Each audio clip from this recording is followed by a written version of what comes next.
Assalamualaikum warahmatullahi wabarakatuh. Alhamdulillah, wassalatu wassalamu ala rasulillah wa ala alihi wa sahbihi wa man wala, la hawla wa la quwata illa billah. Salamati dinina wa dunyana wa ukhrana wa biniyati du'a wal qabul bi jai sayyidina Muhammadin sallallahu alaihi wasallam. Surah Al-Fatihah. Ar-Rahmanir-Rahim, Maliki yaumiddin. Iyyaka na'budu wa iyyaka nasta'in. Ihdinas siratal mustaqim. Shiratal ladzina an'amta 'alaihim ghairil maghdubi 'alaihim waladdallin. Amin. Para bapak, ibu, saudara-saudara jamaah Masjid An-Namirah yang saya hormati, wabil khusus para alim, para asatidz, sesepuh bini sepuh, jajaran takmir yang saya muliakan. Alhamdulillah, syukur pada Allah SWT, salawat serta salam semoga tetap terlimpahkan pada junjungan kita Nabi besar Muhammad sallallahu alaihi wasallam. Jamaah rahimakumullah, alhamdulillahirabbil alamin. Patut kita syukuri bersama, kita telah diberi banyak kesempatan oleh Allah SWT untuk melakukan berbagai macam aktivitas kebaikan, amal soleh, ibadah.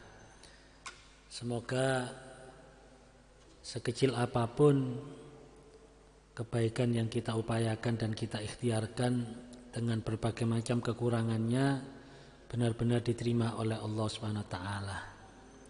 Dan semoga kita dapat terus istiqomah, bahkan meningkatkan amal ibadah yang bisa kita upayakan dan kita ikhtiarkan ke depan sampai benar-benar Allah SWT menjadikan kita orang-orang yang ahli kebaikan, ahli ibadah, bahkan sampai ajal menjemput kita semuanya dalam kondisi beribadah, dalam kondisi iman Islam husnul khotimah. Amin ya rabbal alamin. Tak terasa beberapa hari lagi insyaallah kita akan dipertemukan oleh Allah SWT dengan bulan suci Ramadan. Bulan yang begitu kita rindukan, bulan yang begitu kita dambakan. Setiap orang yang beriman pasti berharap ingin bertemu dengan bulan suci Ramadan, karena kita dapat merasakan pengalaman Ramadan sebelumnya. Kita dapat sedikit banyak merasakan manisnya ibadah ini di bulan suci Ramadan. Kita bisa merasakan bertambah kuat keimanan kita. Ini juga kita rasakan di bulan suci Ramadan. Sehingga kita selalu berusaha untuk mempersiapkan diri berjumpa dengan bulan suci Ramadan. Bahkan tercermin dari doa yang kita baca ketika memasuki bulan Rajab. Allahumma barik lana fi Rajaba wa Sya'bana wa ballighna Ramadan. Sejak bulan Rajab yang berarti 2 bulan sebelum tibanya bulan suci Ramadan, kita sudah minta kepada Allah untuk dipertemukan dengan bulan suci Ramadan. Kurang 2 bulan kita sudah minta bertemu dengan Ramadan. Saya kira tidak ada bulan-bulan selain Ramadan yang begitu dirindukan oleh orang-orang yang beriman seperti bulan suci Ramadan. Saya dengan pengetahuan saya yang terbatas, kok saya tidak pernah dengar doa wabalighna Syawal atau wabalighna Dzulqa'dah, Dzulhijjah, Muharram dan lain sebagainya. Kok yang ada wabalighna Ramadan. Yang ini jelas ya mengindikasikan bahwa bulan Ramadan adalah bulan yang penuh dengan kebaikan, penuh dengan keberkahan. Dan alhamdulillah permohonan kita mulai bulan Rajab ini sudah semakin dekat. Mugi-mugi sedaya diparingi panjang umur, sehat walafiat, benar-benar ditakdir oleh Allah bertemu dengan bulan suci Ramadan. Amin ya rabbal alamin. Namun kita harus ingat bahwa permintaan yang masih jauh hari sudah dimohonkan. Ini kalau bahasa permintaan ini sifatnya permintaan ini rodok ngoyok. Rodok ngoyok napa ngeyel napa. Karena masih lama sudah minta. Seperti seseorang yang mengajukan permintaan kepada kita padahal semuanya tahu bahwa ini masih jauh, belum waktunya. Kita pasti menjawab, yo suwe kok. Artinya ada kesan untuk bahwa permintaan itu ngeyel, ngoyok. Ya. Tapi tidak apa-apa. Ini menunjukkan begitu kita mendambakan, begitu kita merindukan dengan Ramadan. Nah, cuma kita harus berupaya untuk mempersiapkan diri ya, supaya ketika Allah benar-benar memberikan kesempatan kepada kita mewujudkan permohonan kita bertemu dengan bulan suci Ramadan, jangan sampai kita dinilai oleh Allah SWT dengan nilai geletek. Apa bahasa Indonesianya geletek itu, Pak? Nggih, Pak. Bahasa Indonesianya geletek. Apa? Geletak, waduh bukan. Ya, pokoknya geletek lah, tahu lah. Ya. Artinya Allah sampai menilai kita, koyok yo oleh njaluk, ngoyok, barang dituruti temenan, geletek. Inikah yang Anda persiapkan untuk bulan yang begitu istimewa, bulan yang engkau dambakan. Nah, artinya ketika memasuki bulan Ramadan ternyata biasa-biasa saja, tidak ada perubahan atau peningkatan signifikan di dalam ibadah-ibadahnya. Ya ada peningkatan signifikan mengenai menu makanan yang disantapnya. Ya ini namanya geletek. Nah, sebab itu jujur ya, kalau kita benar-benar mempersiapkan bulan suci Ramadan ya, menyambut benar-benar bulan suci Ramadan, ini yang kita persiapkan adalah performa ibadah kita. Ya, karena Ramadan adalah syahrul ibadah, bulan ibadah. Bukan performa makan kita, bukan. Tapi performa ibadah kita. Makanya kalau kita mempelajari atau melihat bagaimana ulama-ulama salaf kita memberikan contoh. Beliau-beliau ini memasuki bulan Rejab itu sudah ibadahnya sudah mulai digenjot sudah. Bisa dikatakan apa yang akan dilakukan di bulan suci Ramadan itu bulan Rajab, bulan Sya'ban ini sudah mulai dilatih. Ya, sudah mulai dilatih. Itu semestinya. Seperti yang kita ketahui bersama, ada sebuah hadis yang diriwayatkan oleh Imam Bukhari yang diceritakan oleh Sayyidah Aisyah, salah satu ummahatul mukminin, ya ummul mukminin. Sayyidah Aisyah radhiyallahu an, beliau menginformasikan kepada kita, lam yakunid Nabi sallallahu alaihi wasallam yasumu syahran aktsar min Sya'ban. Rasulullah sallallahu alaihi wasallam dulu tidak pernah berpuasa bulanan melebihi puasanya di bulan Sya'ban. Artinya bulan Sya'ban. Ini beliau begitu luar biasa membiasakan berpuasa. Sampai digambarkan berpuasa seakan-akan tidak pernah tidak puasa.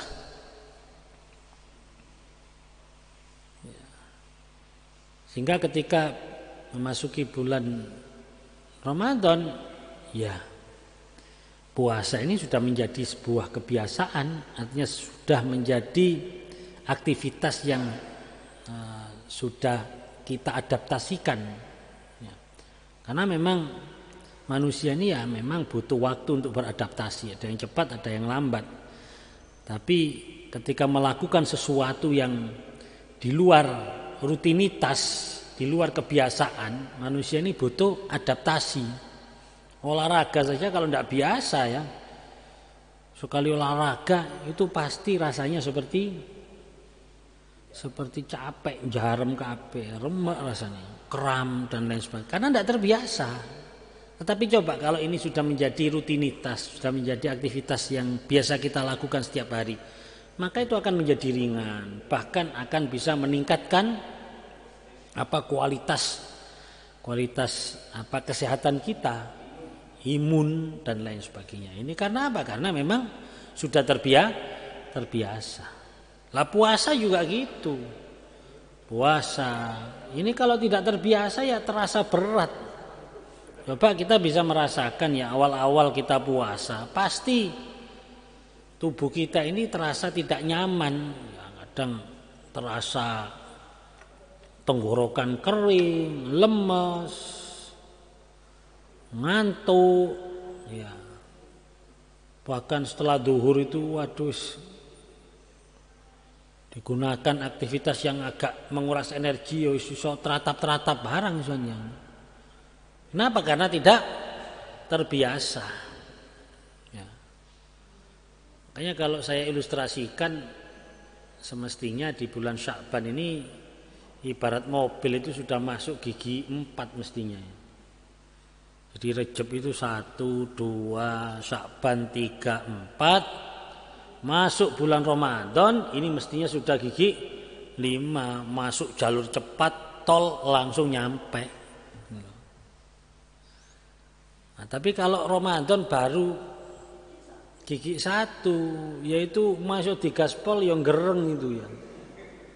Cepatnya ndak, lajunya tetap ndak cepet tapi nggerengi oleh banter itu. Nah, banyak di antara kita yang puasa baru 1 Ramadan baru puasa. Nggih mboten saged dipaido, akhirnya puasanya ndak berkualitas. Puasanya mek gawe wadan-wadanan tok.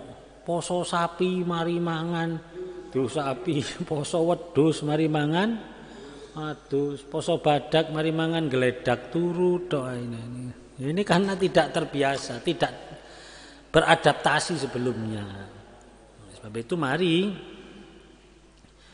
menjelang Ramadan ini ya kita biasakan ini. Tapi kurang berapa hari, ya tidak apa-apalah. Kalau bisa pokoknya jangan sampai masuk prosneleng 1 lah, abot ya nih, ya. Masuk 2, 3 sih lumayan lah ya. Jadi ayo, tapi insya Allah lah, insya Allah. Saya yakin panjenengan semuanya sudah terbiasa dengan puasa-puasa sunnah, terutama di bulan Sya'ban juga sudah beberapa kali puasa, sehingga insya Allah dalam waktu yang singkat bisa beradaptasi, sehingga performa ibadah kita ini tidak menurun, malah justru meningkat. Nah, pemale di dalam puasa ini kita harus benar-benar mempersiapkan diri agar puasa kita ini benar-benar berkualitas. Ya. Seperti yang sering disampaikan oleh para ulama ya, bahwa ada tingkatan puasa, ada level puasa, ada saumul umum, puasa umum, ada saumul khusus, puasa khusus, ada saum khususil khusus, ada puasa khususnya khusus. Jadi puasa umum standar, ada puasa VIP, ada VVIP, itulah kira-kira ya. Yang kita harus mengupayakan ya, dalam puasa ini harus setiap saat harus kita upayakan untuk bisa meningkat ke level puasa yang tertinggi. Walaupun itu juga tidak mudah, tapi harus kita upayakan. Sekali lagi Allah Subhanahu wa taala tidak menuntut kesempurnaan kita di dalam melaksanakan ibadah, tetapi Allah akan melihat kesungguhan kita. Sehingga walaupun tidak sempurna, kalau Allah sudah menilai bahwa kita telah sungguh-sungguh mengupayakan kualitas ibadah kita, maka insya Allah Allah akan menilai ibadah kita sebagai ibadah yang baik, ibadah yang diterima oleh Allah, ibadah yang mendatangkan ridhonya Allah Subhanahu wa taala. Makanya Rasulullah SAW ini banyak sekali memberikan motivasi kepada kita di dalam pelaksanaan ibadah dengan memberikan atau mengkabarkan tentang fadilah ibadah kita, termasuk fadilah ibadah puasa. Bahwa ibadah puasa ini ibadah yang istimewa. Sampai-sampai dibanding ibadah yang lainnya, ibadah puasa ini sampai diakui oleh Allah Subhanahu wa taala sebagai haknya atau miliknya Allah Subhanahu wa taala. Karena Allah Subhanahu wa taala mempertegas dalam sebuah hadis qudsi, ya. Allah berfirman, kullu amali bani Adam lahu, seluruh amal manusia itu miliknya, illa siyam, kecuali puasa. Fa innahu li, karena sesungguhnya puasa itu adalah milikku. Jadi puasa ini ditegaskan oleh Allah sebagai miliknya Allah, bukan miliknya pelaksananya.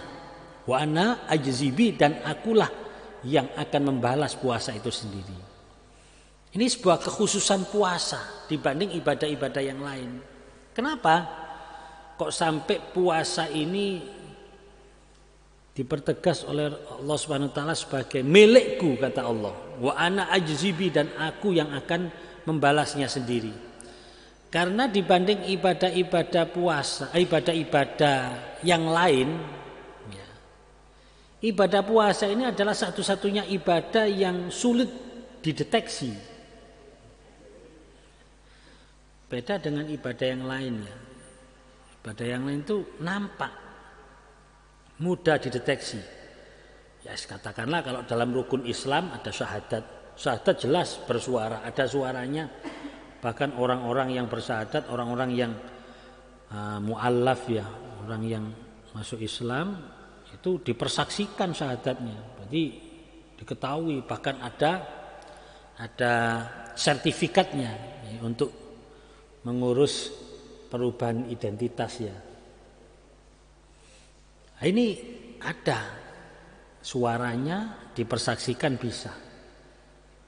Sholat jelas ada arkan, rukun-rukunnya yang harus terpenuhi, ada gerakannya, mulai takbiratul ihram sampai rukuk, sujud, i'tidal, dan seterusnya. Nampak, kelihatan. Belum lagi kita dianjurkan sholat itu untuk berjamaah, sehingga pasti diketahui oleh orang banyak. Ya. Zakat jelas ada rupanya zakat itu, dan ada penerimanya, pasti diketahui oleh sang penerima. Ya. Haji, wah ini lebih heboh lagi haji ini. Mau berangkat masih ada tasyakuran, ada pemberitahuan, bahkan disambut, ya, dihantarkan dan disambut. Ada sebagian saudara-saudara kita yang punya tradisi diziarahi, ya. Sehingga nampak sekali, bahkan namanya pun ditambah dengan H di depannya. Kadang panggilannya juga sudah dirubah. Dulu Pak Mas, sekarang Abah. Ya. Kadang komunitasnya juga berbeda, kumpulannya ambil golongannya aba-aba dan umi-umi. Aba-aba dan umi-umi. Ini haji. Tapi kalau puasa, gimana indikasi puasa itu? Bisa enggak kita memastikan orang itu puasa? Enggak bisa. Sulit. Itu loh, lemes berarti puasa. Kok lemes berarti puasa ya. Orang sakit juga lemes walaupun enggak puasa. Itu bibirnya kering. Bibirnya kering itu kekurangan vitamin C namanya. Jadi tidak ada indikasi. Dan untuk menyembunyikan, untuk bersembunyi di balik puasa itu sangat mudah sekali. Ya. Banyak kok orang yang tidak puasa tapi balik melok buka bersama itu banyak. Dan itu tidak bisa diketahui, tidak terdeteksi. Malah dulu kita masih kecil insya Allah punya pengalaman ya. Sahur yo tangi, buko yo melok buko, tapi awan singitan ini sore longan mangan. Mulai jeding gowo minuman minum ya. Dan orang tua tidak tahu, tidak mengetahui kita. Artinya puasa ini benar-benar hanya Allah yang tahu. Ya. Sehingga makanya Allah SWT sampai mengatakan bahwa innahu li wa ana ajzi bi. Puasa adalah milikku dan aku yang akan membalasnya. Kemudian orang yang puasa ini merupakan orang yang dekat dengan Allah, dicintai oleh Allah. Bahkan sampai digambarkan sesuatu yang tidak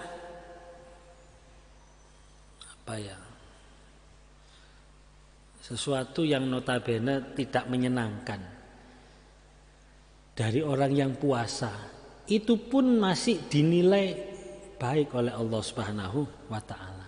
Artinya tidak menyenangkan di sini ya ini loh, abape wong poso. Bau mulutnya orang berpuasa ini kan bisa dipastikan tidak enak kan ya. La hulufu famis shaim. Basinnya atau abab atau bau nafas yang tidak enak orang yang berpuasa. Berarti kan ini bagian orang yang berpuasa yang yang dari sisi negatifnya lah. Bukan negatif dalam arti dosa enggak, tapi abab gak enak. Puasa itu menghasilkan abab yang tidak enak. Jadi diambil sisi yang paling gak enak itu pun masih dicintai oleh Allah. Disebutkan oleh Allah, atyabu indallah min rihil misik. Lebih wangi munggui Gusti Allah daripada rihil misik, baunya minyak kasturi. Apalagi sesuatu yang indah, sesuatu yang baik dari orang yang berpuasa, maka akan dinilai baik oleh Allah Subhanahu wa taala. Makanya sampai disebutkan dalam sebuah hadis, naumu shaim ibadah. Tidurnya orang puasa itu adalah ibadah. Tapi jangan berhenti di situ hadisnya. Ya, kalau hadisnya berhenti di situ, akhirnya poso di sini turu tok. Walaupun itu sah-sah saja ya, apalagi kalau beralasan lah timbangane tangi aku maksiat luwih apik turu. Oh ya enggak apa-apa. Kalau perbandingannya itu maksiat, memang lebih baik tidur. Bahkan bisa dikatakan wajib tidur kalau dia bangun terus bermaksiat. Itu wajib tidur. Di mari sholat subuh turu, tangi-tangi zuhur. Mari sholat zuhur turu meneh, tangi-tangi asar. Mari sholat asar turu meneh, tangi-tangi buka. Tidak apa-apa. Silakan kalau itu menjadi pilihan yang terbaik dibanding maksiat. Nah, besok kalau puasanya turu tok itu, besok akan didatangkan bidadari yang molek cantik, cuma bareng dicedeki keteken bidadarinya. Kira-kira ngono kira-kira ya. Lho sampean bidadari kok wayu, kok keteken bidadari temenan ya? Bidadari temenan. Lah kok keteken? Ya iki oleh kon turu tok iku rek poso iku. Bidadari ini malih keteken waliyadzubillah ya. Yaitu guyon saja untuk memotivasi kita supaya tidak turut tok. Karena ada terusannya itu naumu shaim ibadah. Puasanya orang tidurnya orang puasa itu ibadah.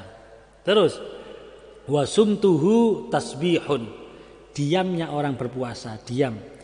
Artinya ndak kecepret, ndak ngomong sing gak ono gunane, lebih baik diam dan falyakul khairan au liyasmut. Berkatalah yang baik, kalau tidak bisa lebih baik diam. Diamnya orang berpuasa itu dinilai oleh Allah sebagai tasbih, seperti tasbih. Wa amaluhu mudha'afun, dan amalnya itu dilipat gandakan oleh Allah SWT pahalanya. Amalnya dilipat gandakan. Lah ini mulai. Jadi jangan berhenti di naumus shaim ibadah. Ya. Nanti pemahamannya jadi kontraproduktif ya. Akhirnya tidak produktif sama sekali. Akhirnya turut toh. Tapi kalau diteruskan wa amaluhu mudha'afun, dan amalnya itu dilipat gandakan oleh Allah Subhanahu wa taala. Nah, ini yang harus kita lakukan. Ditambah lagi wa du'auhu mustajabun, dan doanya itu mustajabah. Doanya orang puasa itu mustajabah. Karena dia berdoa dalam kondisi dekat dengan Allah, dalam kondisi dicintai oleh Allah, dalam kondisi beribadah kepada Allah. Wa dzambuhu maghfurun, dan dosa-dosanya diampuni oleh Allah Subhanahu wa taala. Sehingga kalau kita mempelajari ini, ya mestinya kita tidak tidur, karena kita turune ibadah, menenge tasbih, amalnya, perbuatan baiknya dilipat gandakan. Lah ini mulai memberikan rangsangan untuk semangat beribadah, semangat melakukan sesuatu yang bermanfaat. Ya. Terus doa-doanya dikabulkan. Wah, ini semangat berdoa kepada Allah Subhanahu wa taala. Dan dosa-dosanya diampuni. Lah, ini semangat untuk memohon ampun, maghfirah, untuk bertobat kepada Allah. Apalagi juga disebutkan man shoma Ramadan imanan wa ihtisaban ghufira lahu ma taqaddama min dambi. Ini sebenarnya sebuah tabsyir, kabar gembira, sebuah motivasi atau kabar gembira yang cukup sebenarnya untuk memotivasi kita berpuasa sebaik mungkin. Karena disebutkan jelas itu. Hadis Imam Bukhari dan Imam Muslim, man shoma Ramadan imanan wa ihtisaban ghufira lahu ma taqaddama min dambi. Barang siapa yang berpuasa di bulan suci Ramadan, maka akan diampuni dosa-dosanya yang telah lalu. Luar biasa ini, Pak. Dosa-dosanya yang telah lalu berarti sudah tidak ada hitungannya telah lalu. Ya, telah lalu itu berarti dosa seumur hidup kita. Telah lalu berarti berapa tahun yang kita lalui? Ya, jenengan umur 60 tahun berarti mata qaddama min dambinya itu 60 dosa-dosa 60 tahun, karena jenengan melalui 60 tahun. Yang umurnya 70 tahun ya dosa 70 tahun. Bahkan kalau ada orang yang hidupnya 1000 tahun sekalipun, mata qaddama min dambi itu ya 1000 tahun yang lalu itu dimaafkan oleh Allah SWT dengan puasa. Kan sudah cukup sebenarnya ini, Pak ya. Iya, Pak. Pak. Kok tidak ada perubahan ekspresi ya dengan kabar gembira ini ya. Biasanya kabar gembira itu kan merubah ekspresi kan, orang apa ekspresi bahagia atau ya ada euforianya lah kalau ada kabar gembira. Ini kok ekspresinya kok datar biasa, seperti tidak punya dosa itu, Pak ya. Loh, orang kalau punya sesuatu yang mengganjal atau beban, ketika orang dikabari bebannya diambil alih atau bebannya dibebaskan, kan seneng mesti, Pak ya. Seperti kita misalnya sama diutang duwe, yos tak sauri utang sama lu, pasti kita akan wah, gembira kan, alhamdulillah, masya Allah, terima kasih, dengan ekspresi yang luar biasa. Ya. Atau mungkin ini Rasulullah salah iklan mungkin ya. Coba diganti mestinya. Siapa yang berpuasa 1 bulan penuh akan terlunasi utang-utangnya. Wah, mungkin ya langsung ekspresinya langsung berbeda. Apalagi yang memang utangnya banyak, pasti dia akan berekspresi yang luar biasa. Tapi ya maklum lah ya, memang kadang-kadang kita memang merasakan beban hutang sama beban dosa itu masih berat beban hutang. Iya kan Pak? Beban hutang sama beban dosa ini masih berat mana Pak? Hah? Kalau yang menjawab beban dosa itu goro. Kalau yang menjawab beban utang itu jujur tapi gak bener, tapi jujur. Jujur tapi gak bener. Iya. Kalau mengatakan beban dosa lebih berat, goro tok. Buktine kena utang gak iso turu, kena dosa klesak-klesek turu aja. Jadi kan masih tidak terbebani dengan dosa itu. Padahal hakikatnya beban hutang itu masih lebih ringan, lebih berat beban dosa. Kenapa? Ketika malam ini kita meninggal dunia dan kita masih punya utang, tidak usah khawatir. Karena besok sebelum jenazah kita diberangkatkan, anak keturunan kita, ahli waris kita akan mengambil alih. Gitu kan? Bapak, Ibu, saudara-saudara pelayat, jika ada tanggungan utang piutang almarhum bapak saya yang masih belum terselesaikan, bisa menghubungi kami ahli waris. Kami siap, kami ambil alih untuk menyelesaikannya. Beres sudah. Yang tadinya masih menggantung, ini siapa ini yang meneruskan ini, hak-hak hukukul adami ini siapa yang menyelesaikan? Setelah diikrarkan sudah bebas, sudah beres. Almarhum jenazah ini sudah jembar dalane padang kubure, beres. Tapi kalau sampai hari ini, malam ini meninggal dunia dan masih punya dosa yang belum terampuni, belum mendapatkan maghfiratan wa taubatan qoblal maut, maka siapa yang mau menanggung? Anak keturunannya tidak mungkin. Saya sampai sekarang belum pernah mendengar ketika melayat ada pengumuman, Bapak, Ibu, saudara-saudara sekalian, sampai semuanya tahu bapak saya ahli maksiat, banyak kesalahan dan dosa-dosanya. Tapi alhamdulillah kami keluarga anak keturunan sepakat dibagi roto dosane bapak. Kayaknya ndak ada ya. Itu tidak mungkin terjadi. Mungkin kalau bisa berdialog dengan almarhum, Pak, lek masalah utang sampean gak usah khawatir. Insyaallah tak selesekno ambek dulur-dulur. Mbung kok tak dolno apa tinggalan-tinggalane sampean tak dol kabeh digawe nyaur utang. Ono kurangi insyaallah mbok dicicil ambek anak keturunan sampean.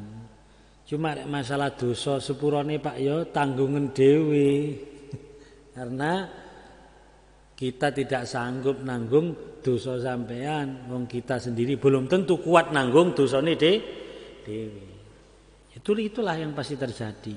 Oleh sebab itu, dengan kita diberikan kabar gembira oleh Rasulullah SAW, barang siapa yang berpuasa, bahkan hadis yang lain menyebutkan man shoma Ramadan wa qamahu, dan melaksanakan ibadah salat tarawih, salat Ramadan, imanan wahtisaban, berdasarkan iman, tidak ada niatan kecuali hanya untuk mendapatkan ridha Allah, hanya untuk mengharap pahala dari Allah, maka ghufira lahu ma taqaddama min dzambi. Allah akan mengampuni dosa-dosanya. Nah, niki monggo. Ini sebagai motivasi, apalagi kita sudah sadar tahu bahwa kita punya dosa dan kita belum tahu apakah dosa kita sudah diampuni. Inilah kesempatan kita mendapatkan pengampunan Allah. Bahkan pengampunan yang luar biasa yang kalau ini kita dapatkan ketika kita menyelesaikan ibadah di bulan suci Ramadan masuk Idul Fitri, kita bisa digambarkan kembali fitrah kayaumi waladathu ummu, seperti bayi yang baru dilahirkan oleh ibunya. Niki belum lagi Allah Subhanahu wa taala menjanjikan kita, memberikan kabar gembira bahwa di dalam bulan suci Ramadan itu ada yang namanya Lailatul Qadar. Lailatul Qadar ini luar biasa. Ditegaskan dalam Al-Qur'an, Lailatul Qadar itu nilainya khairun min alfi syahr, lebih baik daripada 1000 bulan. 1000 bulan kalau ditotal 83 tahun lebih. Bayangkan kula kali jenengan ketika bisa beribadah di waktu Lailatul Qadar, semalam beribadah, bahkan tidak semalam suntuk beribadah. Ketika kita beribadah di malam itu, maka nilainya lebih dari 83 tahun. Maka bisa kita bayangkan ya, sebenarnya seumur hidup kita mendapatkan Lailatul Qadar sekali saja seakan-akan sudah cukup untuk menjadi bekal kita menghadap Allah SWT. Bagaimana tidak cukup? Satu kali Lailatul Qadar 83 tahun lebih. Itu kan sudah seumur urip itu ya. Umur kita rata-rata ya 70-an kurang lebih. Itu dikasih 83 tahun lebih. Berarti kan sudah cukup. Ini bisa disimpulkan seumur urip kita bertemu dengan Ramadan beberapa kali. Satu saja tercatat kita mendapatkan Lailatul Qadar, sudah cukup rasanya untuk mendapatkan atau untuk bekal menghadap Allah Subhanahu wa taala. Sepertinya menutup sudah kewajiban ibadah kita. Bahasane supir mikrolet wis setoran wis nyekel wisan. Karek golek kaya tok. Gampangane ngoten Pak.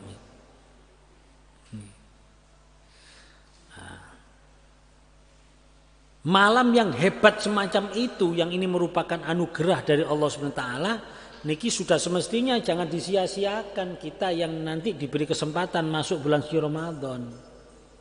Sehingga di dalam mengejar Lailatul Qadar ini kita tidak boleh bersifat spekulatif. Jangan spekulatif, jangan spekulasi Pak. Apa yang saya sebut atau yang saya maksud dengan spekulasi? Ya sebagaimana yang sering disampaikan oleh beberapa oknum ustadz ya. Kok ustadz kok oknum gak enak gitu. Ya memang ada kan, dasarnya ada beberapa ustadz bahwa Lailatul Qadar itu datangnya di malam-malam ganjil. Ya boleh-boleh saja. Cuma ini kalau tidak dijelaskan ini bisa dalam tanda kutip menyesatkan ini. Maksudnya menyesatkan bukan terus akidahnya sesat enggak, tapi ini menjadikan umat ini spekulasi. Ya. Malam ganjil ini saya paling tidak setuju dengan istilah malam ganjil ini. Kenapa? Karena sekali lagi dan insya Allah ini pernah saya sampaikan dan akan saya sampaikan karena saya masih melihat fenomena itu terjadi sehingga wajib saya sampaikan. Kita melihat banyak di antara kita yang beribadah itu melihat ganjil dan genep. Gampang ini rek ganjil sergep, rek genep menurun, tidak sesergep ganjil itu masih ada di kalangan kita. Yang ini sebenarnya tidak bagus ini. Ya, mestinya ulama-ulama ini harus menghilangkan pemahaman semacam itu. Ini sungguh sangat naif ya, karena menyia-nyiakan Ramadan. Apalagi sudah malam ganjil, likuran misal 10 hari terakhir lagi oleh opo Ramadan. Sedangkan kalau ada orang yang mengejar Lailatul Qadar dengan konsep ganjil, mulai awal dia mengejar itu saja sudah separuh malam Ramadan dia remehkan.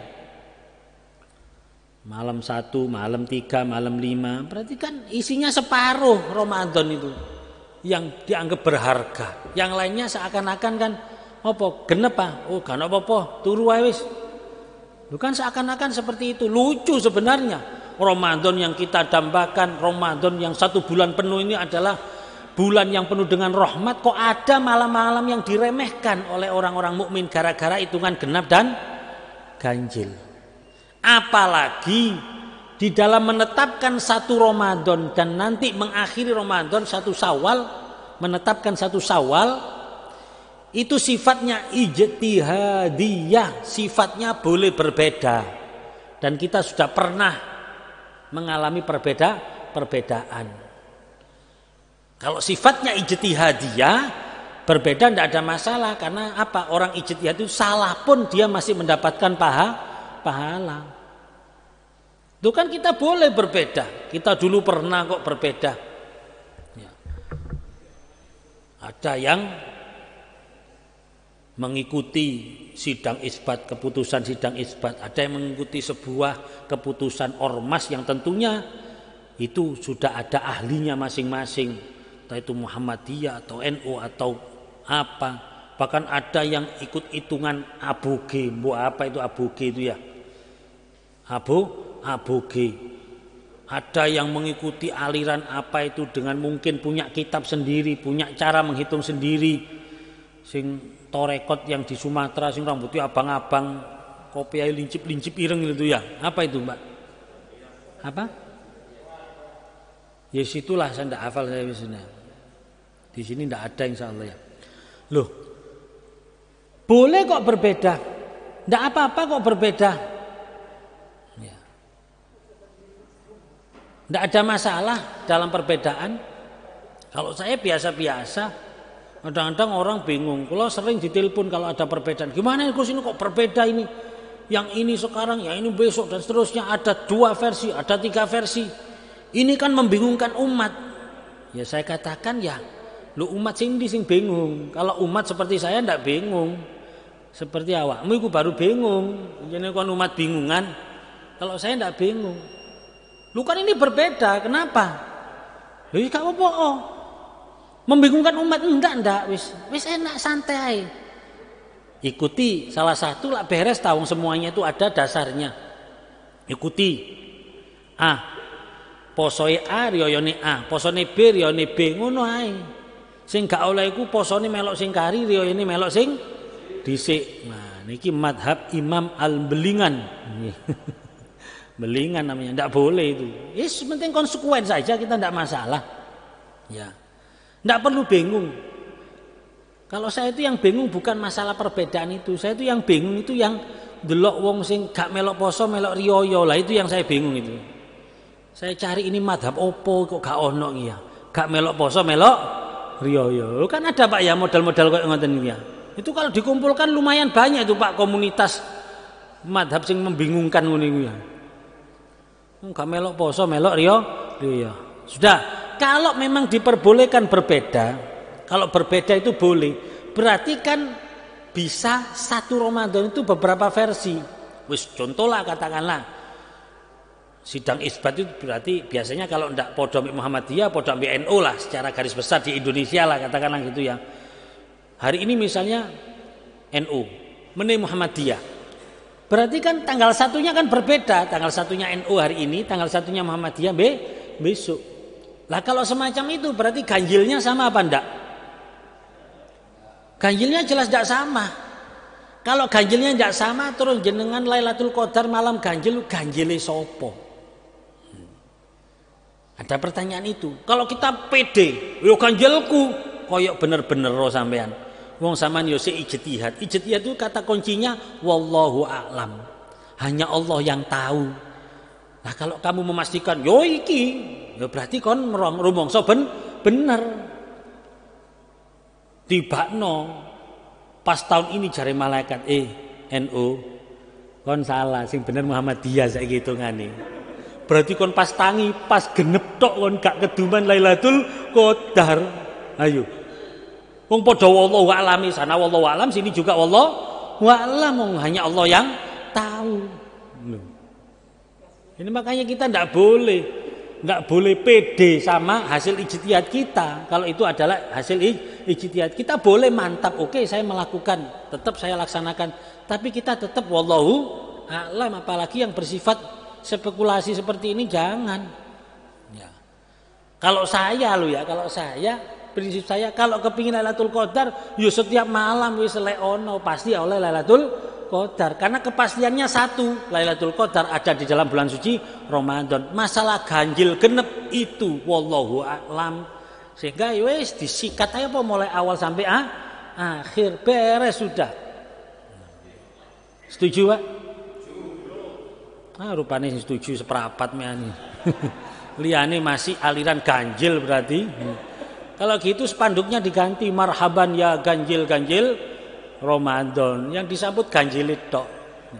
Wong jelas kata Rasulullah idza jaa Ramadan, ketika Ramadan tiba, futihat abwabul jannah wa ghuliqat abwabun nar wa sulsilatis syayatin. Mulai sejak awal Ramadan itu pintu surga dibuka, artinya rahmat Allah terus digerojok sama Allah mulai awal Ramadan. Tidak genep terus ditutup.